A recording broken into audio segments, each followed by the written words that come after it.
tarde, galerinha do segundo ano, tudo bem com vocês? Preparados aí para mais uma aula de física? Então, quais serão as habilidades da aula de hoje? Relacionar mudança de estado da matéria em fenômenos naturais e em processos tecnológicos com a variação da energia térmica e da temperatura, reconhecer as propriedades térmicas dos materiais e a sua influência nos processos de troca de calor, e explicar fenômenos térmicos cotidianos com base nos conceitos de calor específico e capacidade térmica. Então, hoje a gente vai se aprofundar um pouco mais em tudo que a gente já viu.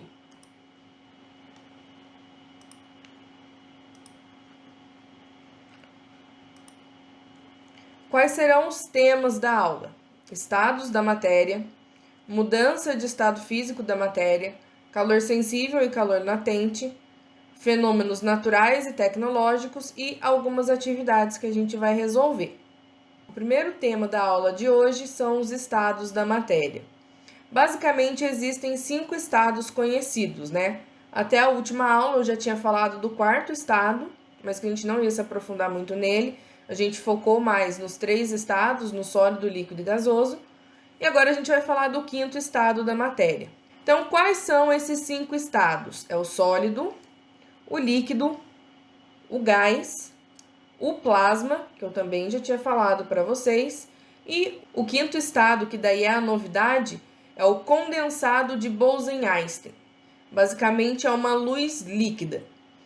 A principal diferença desses estados físicos está na estrutura de cada estado e também na densidade das partículas. A estrutura, quando eu falo em estrutura, eu estou falando na organização molecular. E quem entrou nessa lista, né, que entrou mais recentemente, foi o condensado de Bose-Einstein, que é a luz líquida. Só conseguiram comprovar a existência desse quinto estado em 1995. Então, assim, em questões científicas, né, no tempo científico, o condensado de Bose-Einstein ele ainda é uma criança, digamos assim, se comparado com os outros estados. E na prática, a descoberta do quinto estado da matéria, ele pode gerar uma evolução tecnológica sem precedentes. Porque, por exemplo, com esse quinto estado da matéria, seria possível criar materiais supercondutores com aplicações no dia a dia. Então, materiais que consigam conduzir muito bem a eletricidade, que consigam conduzir muito bem o calor. E uma das aplicações desses supercondutores seria a criação do teletransporte e de computadores quânticos, que teriam a capacidade de um processamento infinito muito superior aos computadores atuais. Então, seriam esses 2 grandes ganhos que a gente pode vir a ter com esse condensado de Bose-Einstein.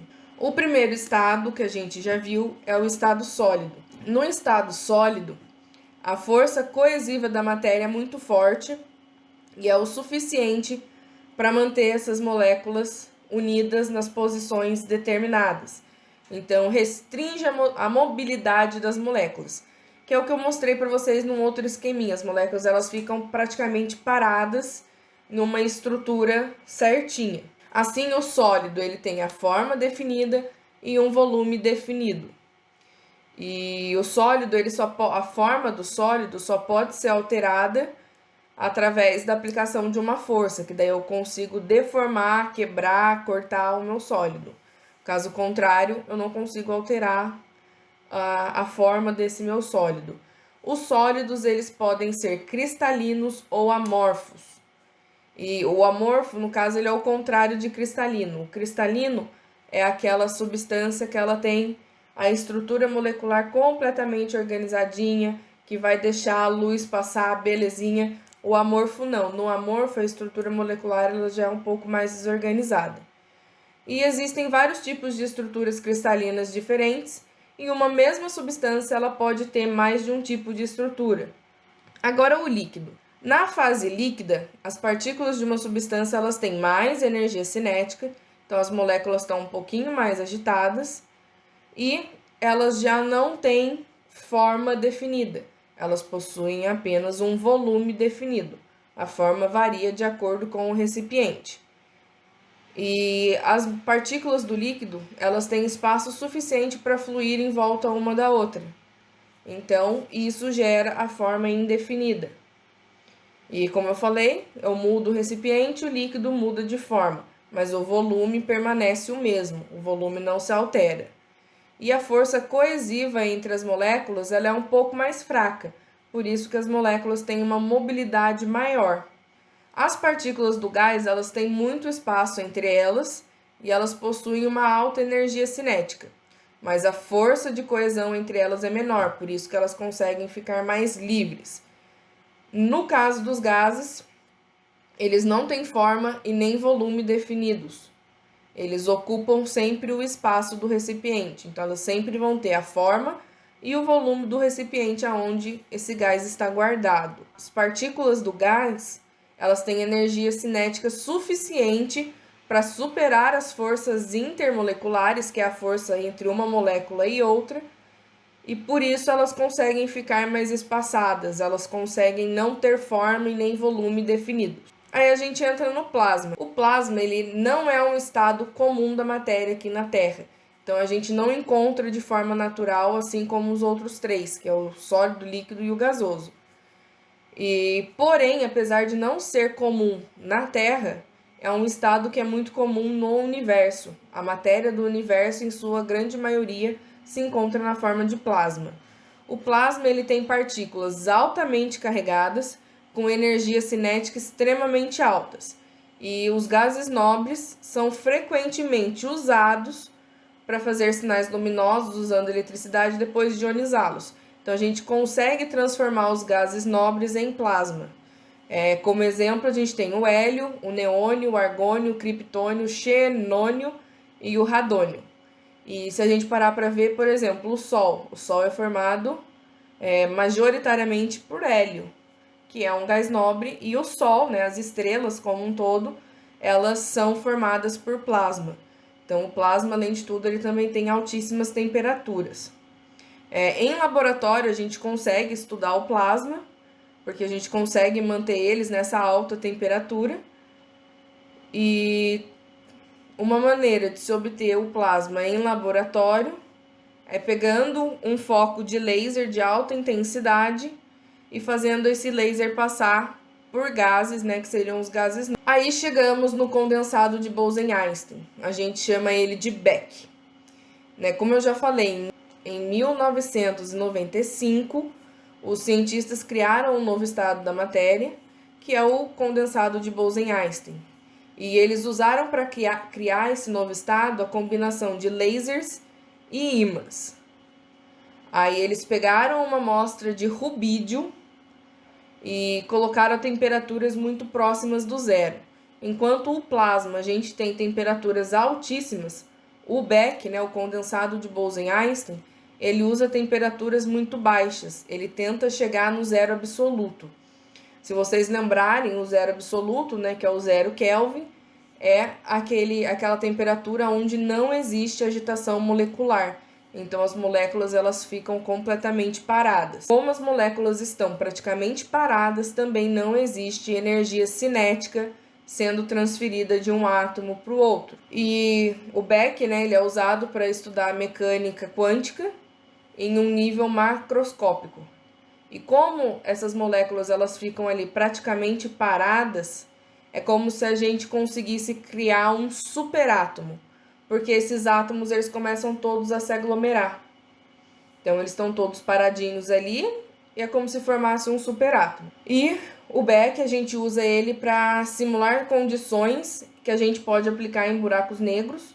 Então a gente usa também para tentar conhecer um pouquinho mais o buraco negro, que ainda é uma incógnita para gente.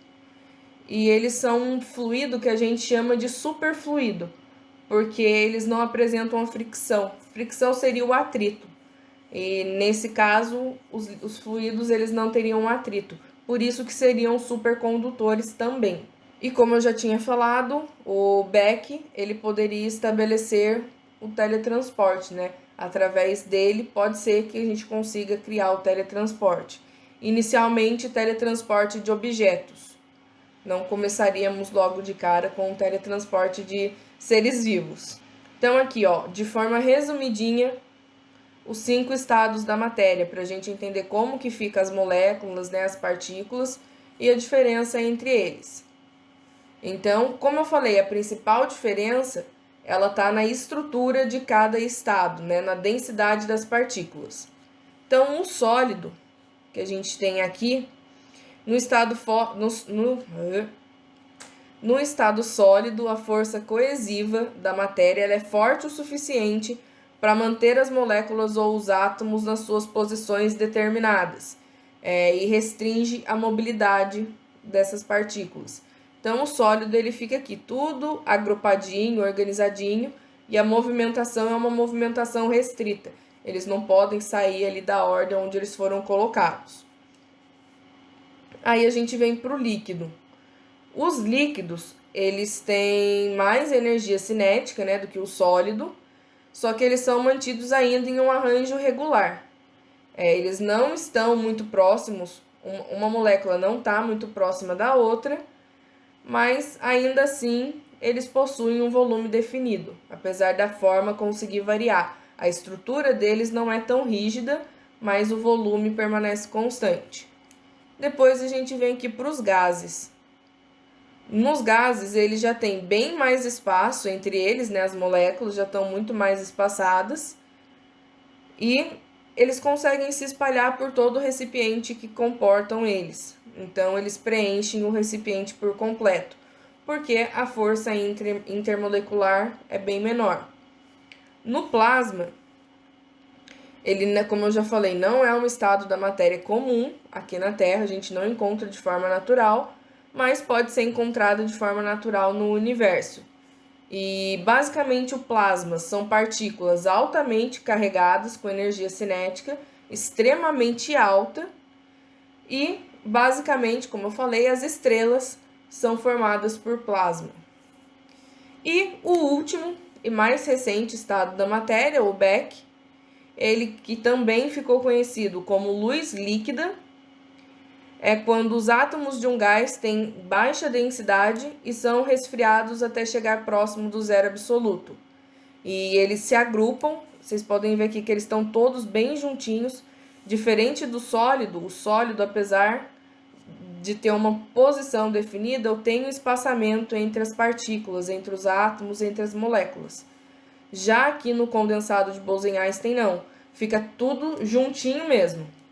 As moléculas elas se agrupam para formar um estado quântico muito denso. E nessa temperatura de praticamente 0 Kelvin, o movimento intermolecular ele praticamente para. Então as moléculas elas estão praticamente paradas, elas não têm nenhum tipo de movimentação. Então o que define a diferença entre eles? A estrutura molecular, a temperatura e a energia cinética. Aí temos a mudança de estados físicos. A gente não vai falar muito da mudança de estado físico para plasma e para Beck. Por quê? Porque essas transformações a gente não encontra de forma natural. Quais são as transformações que a gente tem no nosso planeta de forma natural? Do sólido para o líquido, do líquido para o gasoso, do gasoso para o líquido, do líquido para o sólido e de sólido para gasoso. Então, é neles que a gente vai focar. A mudança de estado físico ela depende de alguns fatores, por exemplo, a temperatura e a pressão. Como eu falei, na natureza a gente encontra essas trocas de calor, essas mudanças, né, de estado físico. E quais são cada uma dessas mudanças? Eu tenho a fusão, que é quando eu passo do sólido para o líquido. Eu tenho a solidificação, que é quando eu passo do líquido para o sólido. Depois eu tenho a vaporização, que é quando eu passo do líquido para o gasoso. E a condensação é quando eu passo do gasoso para o líquido. Quando eu passo do sólido para o gasoso, eu chamo de sublimação. E quando eu passo do gasoso para o sólido, em alguns lugares chama-se de cristalização, mas também é correto chamar de sublimação ou ressublimação. Então, sólido para gasoso ou gasoso para sólido, a gente vai chamar de sublimação, para facilitar um pouco. Mas o que é cada tipo de transformação? A condensação ela é a passagem do estado gasoso para o estado líquido. E isso ocorre devido ao esfriar um determinado gás. Esse gás ele tende a se condensar e passar por estado líquido. Então, por exemplo, quando a gente tem a garrafinha de água, igual está mostrando aqui na figura, a gente percebe que por fora a garrafinha começa a ficar molhada. Porque os gases que estão ali presentes na atmosfera, muitas vezes têm o vapor d'água. Quando ele entra em contato com a garrafinha gelada, ele consegue se resfriar e condensar na parte de fora da garrafinha.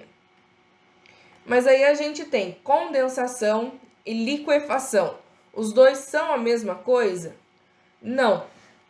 A condensação é quando um vapor muda do estado gasoso para o líquido. O vapor ele se condensa mais fácil porque ele é instável e ele não está no estado natural dele. Por exemplo, o vapor d'água. Qual seria o estado natural da água? O estado natural da água é o líquido. Mas eu tenho vapor de água. Então esse vapor eu falo que ele é instável. Ele quer voltar a ser líquido. Então ele passa para o estado líquido de forma mais fácil. Já a liquefação, ela ocorre quando eu mudo um gás para o estado líquido. A liquefação ela não acontece de forma natural, porque aí eu não tenho um vapor, eu tenho um gás realmente sendo transformado em líquido. Então, para eu conseguir liquefazer um gás, eu preciso colocar ele em equipamentos específicos. Então, eu só consigo fazer esse processo em laboratório. Eu não tenho ele de forma espontânea, como eu tenho a condensação do vapor. É muito importante saber diferenciar esses dois. Depois temos a solidificação, que é quando eu passo um líquido para o estado sólido. Um exemplo é quando eu boto gelo, eu ponho água e transformo em gelo. Então, basicamente, eu pego um líquido e eu resfrio esse líquido para que ele se torne sólido. No caso da água, essa solidificação acontece a 0 graus. Temos também a fusão, que é o contrário, é quando eu tenho o sólido e passo ele para o líquido. Então, eu tenho ali uma substância, essa substância ela começa a receber energia, então as moléculas dela começam a se movimentar um pouco mais e com o movimento dessas moléculas eu gero energia. Se eu tenho energia, eu tenho calor. Então aí começa a fazer a mudança de estado físico, ele começa a derreter, como a gente diz. Temos a vaporização, que é a passagem do estado líquido para o estado gasoso, mas existem 3 formas dessa mudança de estado acontecer, né? Existem 3 tipos de vaporização. É a evaporação, a ebulição e a calefação.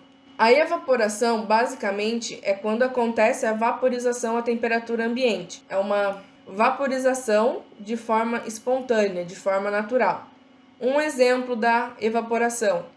Eu tenho uma roupa molhada, eu ponho para secar no varal. A água que estava na roupa, ela vai começar a evaporar à temperatura ambiente de forma lenta e espontaneamente. Eu não preciso fazer nenhum tipo de aquecimento. Ela acontece de forma espontânea. A ebulição, ela acontece de forma rápida e eu tenho que ceder energia para que a minha substância entre em ebulição. Um exemplo é quando eu ponho água para ferver para fazer um chá. Eu pego uma caneca, ponho água e ponho no fogão. Ali eu estou cedendo energia. Esse aquecimento ele acontece muito rápido. A água ela consegue entrar em ebulição muito rápida. E a ebulição ela também tem a característica de fazer bolhas. Então, a energia, né, que a gente está cedendo agita a água e a gente consegue ver aquelas bolhas que formam por cima do líquido. E calefação é um tipo de vaporização mais rápida, que é quando eu passo do líquido instantaneamente para o vapor. Um exemplo, você tem uma chapa de ferro que está extremamente quente. Se você jogar uma gota de água ali em cima, a gota chega na tábua de ferro e instantaneamente ela já vira vapor. Então essa é a calefação. Então, resumindo, evaporação acontece de forma devagar, a temperatura ambiente. Ebulição acontece de forma mais rápida, quando eu dou energia para que o líquido aqueça e tenha ali a formação de bolhas. E a calefação, a vaporização acontece de forma instantânea. Então, o líquido, ao entrar em contato com superfícies muito quentes, ele instantaneamente vira vapor. Sublimação. A sublimação é a passagem do sólido para o gasoso ou do gasoso para o sólido. E ela é um tipo de mudança que ele depende de determinadas condições de pressão e temperatura. Um exemplo que a gente tem de sublimação, que eu acho que a maioria conhece, é o gelo seco. O gelo seco ele está no estado sólido e ele não passa pelo estado líquido, ele já começa a soltar aquele vaporzinho característico do gelo seco. Aí temos fenômenos naturais e fenômenos tecnológicos. O que é um fenômeno natural? É o que a gente encontra na natureza, ele acontece de forma espontânea. E o fenômeno tecnológico é aquele que tem um dedinho do homem para acontecer. Então, como fenômenos naturais, a gente tem derretimento de gelo, produção de plasma no interior das estrelas, né? A nossa estrela mais famosa é o Sol. Condensação do vapor de água no banheiro. Então, quando a gente toma banho muito quente, depois que a gente abre a porta, a gente vê que a parede começa a escorrer, porque o vapor ele se condensou e voltou a ser líquido. Vaporização da água dos rios, solidificação da água em gelo no interior das nuvens, que daí é quando a gente tem a chuva de granizo. E processos tecnológicos, a gente tem derretimento de ferro em siderúrgicas, condensadores de geladeiras ou freezers, fabricação de vidro, fabricação dos gases e a máquina ao vapor. Com isso, a gente volta agora nos tipos de calor, porque a gente vai rever o que são cada um e vai aprender a calcular a quantidade de calor necessária para que ocorram ou mudanças de temperatura ou mudanças de estado físico. Então, o calor específico é o calor que eu preciso ceder para que 1 grama de determinada substância altere a sua temperatura em 1 grau Celsius. Esse calor ele é específico de cada substância, então cada material vai ter o seu calor específico, né? Não se repete. E o calor específico que a gente precisa saber de cor é o da água, mas ele é bem simples porque o calor específico da água é 1. E a unidade do calor específico é a caloria por gramas graus Celsius. Aí aqui temos uma tabelinha com alguns exemplos de calor específico. Temos também o calor sensível. O calor sensível, ele provoca mudança de temperatura sem que ocorra mudança no estado físico. Então, é quando um corpo ele só esquenta, mas ele não muda o seu estado. Então, se ele é sólido, ele vai continuar sendo sólido. Como que eu calculo a quantidade de calor sensível? Eu uso a formulinha que a gente chama de Key macete. Então, quantidade de calor em calorias tem que ser igual a massa em gramas vezes o calor específico vezes a variação de temperatura. Temperatura aqui tem que estar em graus Celsius. Então, um exemplo de como a gente calcularia a quantidade de calor sensível. Qual é a quantidade de calor sensível necessária para aquecer uma barra de ferro de 2 kg de 20 graus Celsius para 200 graus Celsius, dado o calor específico do ferro de 0,119 calorias por gramas graus Celsius. Então, a primeira coisa que eu vou fazer, vou anotar os dados que ele me deu. Então, aqui ele me deu a massa de 2 kg. Pode estar em quilos? Não, tem que ser em gramas. De quilo para grama, eu multiplico por 1000. Então, a massa é 2.000 gramas. Agora, eu vou pegar o 20 graus Celsius, que era a temperatura inicial. Temperatura inicial, 20 graus Celsius. Temperatura final, 200 graus Celsius. Para encontrar o ΔT, temperatura final menos inicial. Então, 200 menos 20. Que vai ser igual a 180. Agora, eu vou substituir na formulinha do Key macete. Então, o que é a quantidade de calor? É o que eu preciso de fato encontrar. A massa, ele me deu que é 2.000 gramas Então, substituo o valor da massa. O C minúsculo, que é o calor específico, ele me deu, é 0,119. Substituir. E o ΔT eu já calculei aqui. Então, substituo. Como que eu resolvo agora? Multiplico tudo. Faço 2.000 vezes 0,119 vezes 180.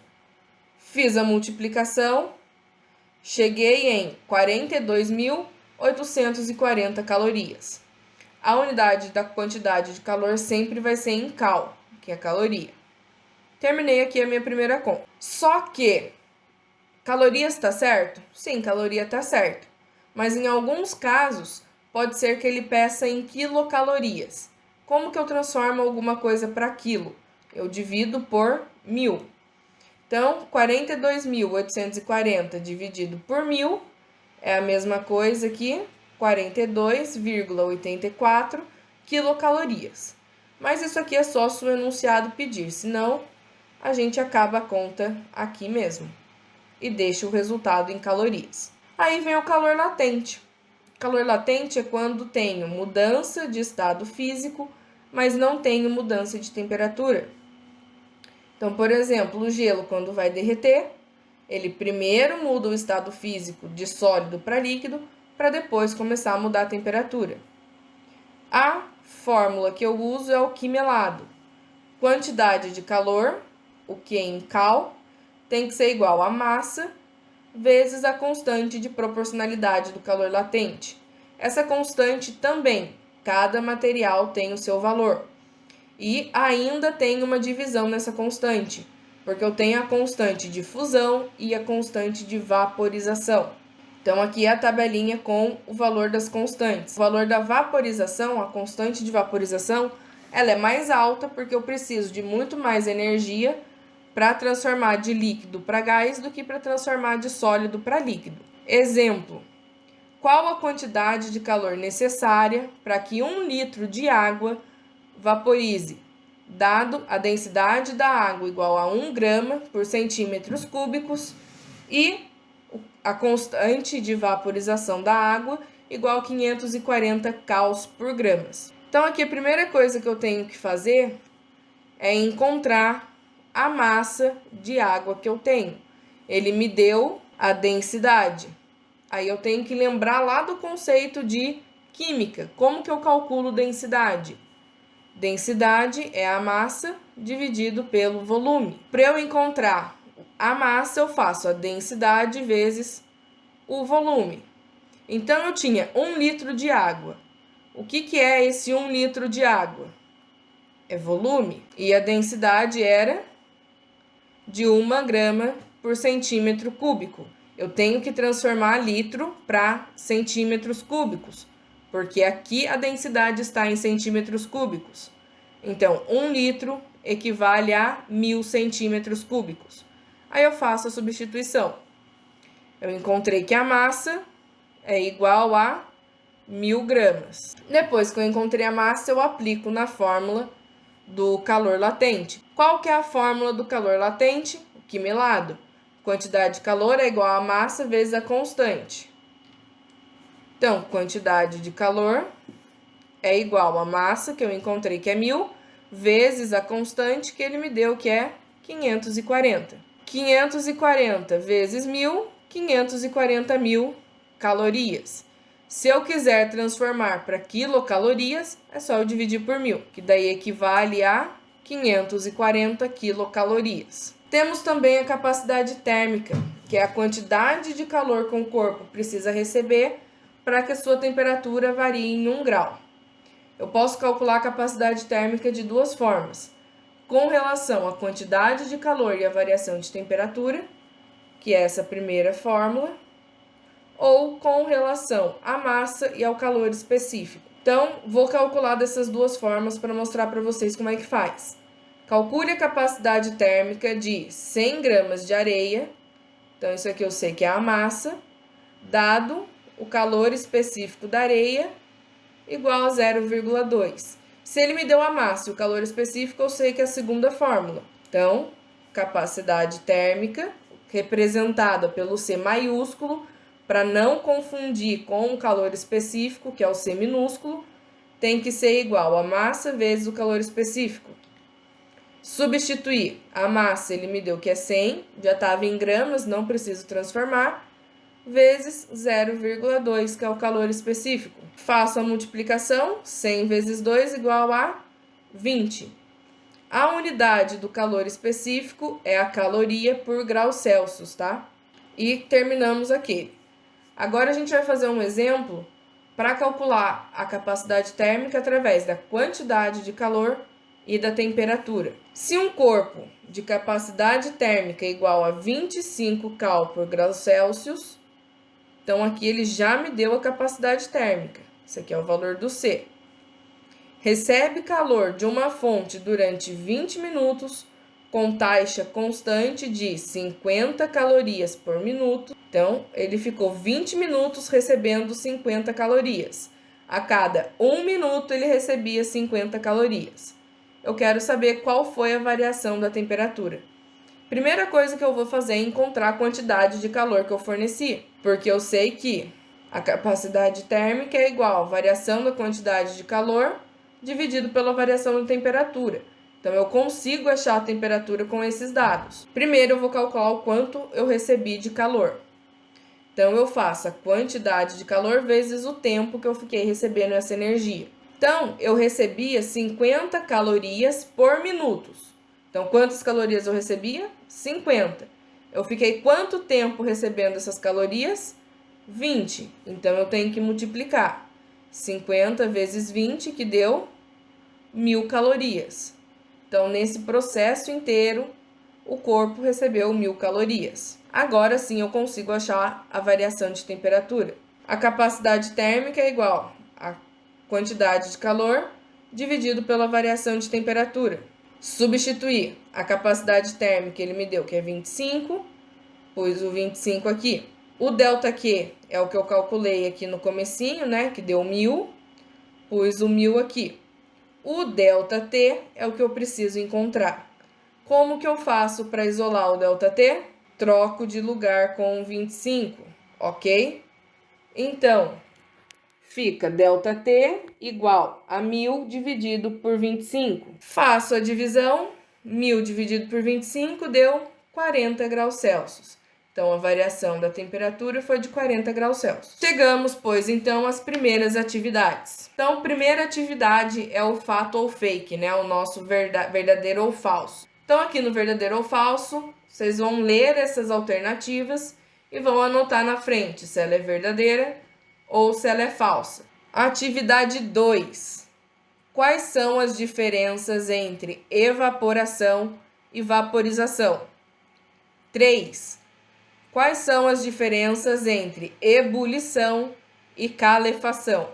E a 4. Quais são as diferenças entre condensação e liquefação? Eu falei todas essas diferenças na aula agora há pouco. Então, vamos para a questão 5. A 5 já é uma questão de conta. O gráfico abaixo mostra o aquecimento e o derretimento de uma massa de 500 gramas de ferro. Então, aqui está a nossa massa. Inicialmente, a temperatura ambiente. Considere o ambiente isolado termicamente. Qual foi a quantidade de calor? Então, eu preciso que vocês calculem para mim a quantidade de calor ou a energia total gasta para provocar o derretimento do ferro. Então, aqui eu tenho dois tipos de calor. Por quê? Primeiro, porque vai ter uma mudança de temperatura. Olha o gráfico aqui. A temperatura final foi de 1530 graus e a temperatura inicial era de 25. Então, eu tive uma mudança de temperatura. E depois que eu parei de mudar de temperatura, eu comecei a mudar o estado físico. Então, nesse pedaço aqui, eu tenho o calor sensível. E nesse pedaço aqui, eu tenho calor latente, porque aí ele começa a mudar o estado e não muda mais a temperatura. Então, vocês vão fazer essas duas contas e no final somar o valor das duas. Então, primeiro, a quantidade de calor é igual a massa vezes calor específico vezes a variação de temperatura. Qual que é a variação de temperatura? 1530 menos 25, é o ΔT. A massa, ele me deu que é 500. E o calor específico, ele me deu o valor aqui que é de 0,1. Substitui na fórmula e faz a multiplicação. A segunda conta é com relação ao calor latente. Então, é o quimelado, não vai ser o quimacete agora. Então, quantidade de calor é igual a massa vezes a constante. A massa continua sendo 500 e a constante, o L, ele deu aqui que é 64. Substitui os valores, façam as multiplicações e no final soma o valor que deu no 1 com o valor que deu no 2. Aí vocês vão achar o valor em calorias. Só que aqui ele pede em joules. Ele quer em cal e em joules. Para achar em joules, multiplica por 4 no final. Daí você vai ter em calorias e em joules. Atividade 6. Um bloco de cobre com 200 gramas, então essa é a nossa massa, sofre um aquecimento de 25 graus Celsius para 70 graus Celsius. Então, o ΔT está aqui, 70 menos 25. O calor específico do cobre é igual a 0,093. Então, aqui temos o Czinho minúsculo. Eu quero que vocês calculem a quantidade de calor recebida e a capacidade térmica.